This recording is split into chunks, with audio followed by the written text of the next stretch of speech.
थाना कैंपस रे सभा मागुछि न्याय। केन्द्रापड़ा जिला महाकालापड़ा ब्लॉक बारडांग पंचायत अंतर्गत बाहार सोबला ग्राम घटिथिबा कुंभीर आक्रमण घटनार अति अभावनीय हृदय विदारक घटनार दृश्य देखा मिली। सेपटे 2 दिन धरी निखोज थिबा महिला मृतदेह शेष गोबरी नदी उद्धार करा जायछि। मृतक हेले अक्षय राउत स्त्री मथुरी राउत बयस 50 वर्ष। गत 28 तारिख अपराह्न घर पछपटे थिबा गोबरी नदी को शौच हेबाकु जाइथिबा बेले विराटकाय बौला कुंभीर टाणी नहीं आशंका करा जायथिला। तापरे से निखोज हो जाइथिले मध्य घटना पर अग्निशम बाहिनी और स्थानीय लोक माने मिलिमिशि दीर्घ समय धरी नदी में अनेक खोजाखोजी करथिले मध्य प्रथम दिन कौनसी संधान मिली नथिला। द्वितीय दिन में नदीर तल भागरू तांकर मृतदेह भासुथिबा अवस्था उद्धार करा जायथिला। मृत महिला मथुरी राउत परिवार लोके महाकालपड़ा थाना रे हत्या अभियोग करथिले। अभियोग पाई महाकालपड़ा थाना अधिकारी मानस रंजन मल्लिक नेतृत्व में घटनास्थल में पहुंची मृतदेह को जबत कर पोस्टमार्टम पठाइथिले। परे मथुरी मर शरीर पोस्टमार्टम हो आसला परे आम्बुलेंस रे मथुरी मर शरीर को नहीं परिवार लोक और साही पड़िशा समस्ते मिलमिशि महाकालपड़ा थाना रे कैंपस रे शव रखी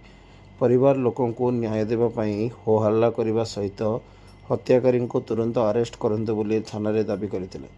शेष में थाना अधिकारी मानस रंजन मल्लिक बुझासुझा कर प्रतिश्रुति देते मृत मथुरी पोस्टमार्टम रिपोर्ट जदि मरी जाइथिबा बोली आसिला तेबे सेमानंकु आउ निस्तार नहीं परे दोषी विरुद्ध में कड़ा आईनगत कार्यानुष्ठान पदक्षेप नियाजिबो बोली प्रतिश्रुति देते।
मुख्य उद्देश्य आसामी गिरफ हवा दरकार आसामी गिरफ है खाद्य सब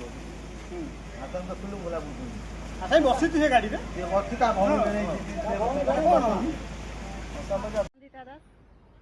आदमपुर बाला कहीं डेड बॉडी की आनी थाना को आम नणद को मारी देइछंती आमे तो जानि नथुलु कारण से कहू ना आम झील को मारिक गायब करचंती आमे जानिनु आमे सरपंच थ्रो रे जानिनु थाना को आम झील मरी जाइछि तो शुणिक आसी डेड बॉडी आनिक आइछंती आम सही पई थाना घेराव करिया को आछो आमे न्याय विरोध कर आम जमी मारी कि भल मंद कर तार उपयुक्त शास्ति दरकार आम अधिक किसी दरकार ना आमको जमी मारी कहते कुंभीर नहीं गला कुंभीर नहीं तो निहाती क्षत विक्षत होता था पानी पड़ी थे क्षत विक्षत होता से सब क्षत विक्षत देखनु आम 5 दिन पर कहते नई भाषुची कहते कुंभीर खाईगला कुंभीर खाइला हाथ खाईदेव कि कान खाईदेव कि पाटी खाईदेव कि गोड़ खाईदेव कौन खंडिया है ये ब्लड बाहर कान नाकरू ब्लड बाहर बुझिपारे कि आम देखिलु यहाँ देखला आप देखुं तो आम ये कहल उर्मिला राउत कौन है कहीं आईच थाना को आम ननद को से मारी देछि ननद ना कौन मथुरी राउत किए मारी ता स्वामी मारी अक्षय राउत कहीं मारी ताको सियाड़ू बाहला दिन तार निर्यातना ताको दिए से आसे घर को सब रुषिक जाए आम गाँव भद्रलोक भी जाती से दरबार कर बुझी बाजी छाड़ी आसती 40 वर्ष 30 वर्ष भितर से मलानी नईकी आज डेला नईकी मारिक पोती थे आम जदि काली 2-3 दिन चलिए लोक साई है सेमती काली बाहर कर आंक पछर बाहर कर नई कूल थी कहे नईरू बाहर देखला तार कि खंडिया है जदि न पानी पईला 4 दिन है चम था ना रूम था धीरे कि तार अखुणा है थाना कौन कर किए थाना आम आई आम ननद न्याय पे कौन न्याय पे से मारुची सियाड़ू मारी मारिक सब तार खाईगला लास्ट ताकू खाईगला न्याय देले आम छाड़ू न्याय नदेले छाड़ू ना कौन करूँ आम ऊपर पशु जीवु जोड़ी खाऊ आम ता नहीं पैसा खर्च कर ताकू केमती आरेस्ट कर ताकू आरेस्ट न करिया ना आम छाड़ू से अक्षय राउत को हाँ ताक मार देचा तार अच्छी कान मूल ये पिटी देती एमती फुलिक रही आउ कौटी तार कि आम काली समझ जाइलु खेल देखिलु देखा भितर देखिलु कि ना तार खंडिया नाई ना कि केन्द्रापड़ारू जिला प्रतिनिधि अनिरुद्ध सेठी रिपोर्ट संधान ओडिशा लाइव।